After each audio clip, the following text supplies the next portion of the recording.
2019 is the 12th year of the program, 11th year we've offered the class.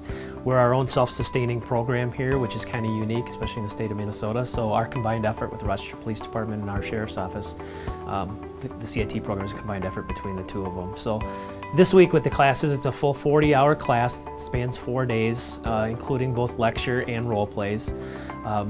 The lectures can be anything from de-escalation to elder abuse to the legal panel, where we bring in legal experts from different fields. And then the biggest part of the whole week is probably the 4 different role play sessions where we hire professional actors to come in. They're trained specifically in crisis situations and how to present the different diagnoses, and come in and really challenge the officers, because when it's showtime, these actors are worth every penny to have them come in, because it's not something we could duplicate with in-house actors, and they really make this week's training. My name is Glen Stone. I'm an actor from the Twin Cities, and I've been doing CIT trainings about 8 years in many variations on it, mostly with the police force.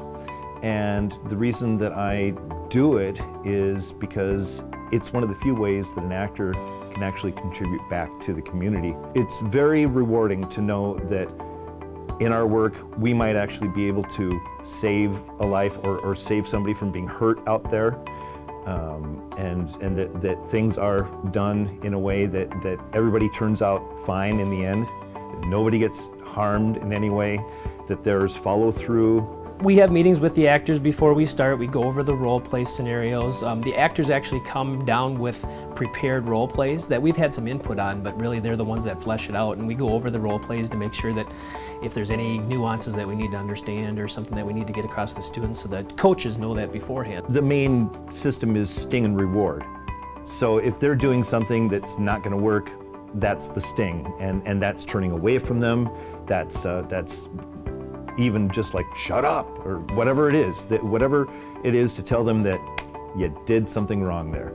And then when they do something right, look at them or respond to them or give them what they ask. And that's more or less how we do it. It's just a sting and reward system to verify what's working and what doesn't work. Right now there's agencies all across the country that are scrambling to get their first training in.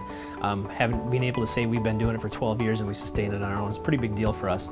But it's important because our officers need all the tools in the toolbox that they can have going out. And when a call comes into 911, someone in crisis, 90% or more of the time it's going to be an officer that's the first on scene, and having this type of training and knowledge to know how to approach even, or the tone of voice, or how important body language can be the difference between a successful interaction and not. And the main goal for us should be not only officer safety, but for the safety of the person that we're there for.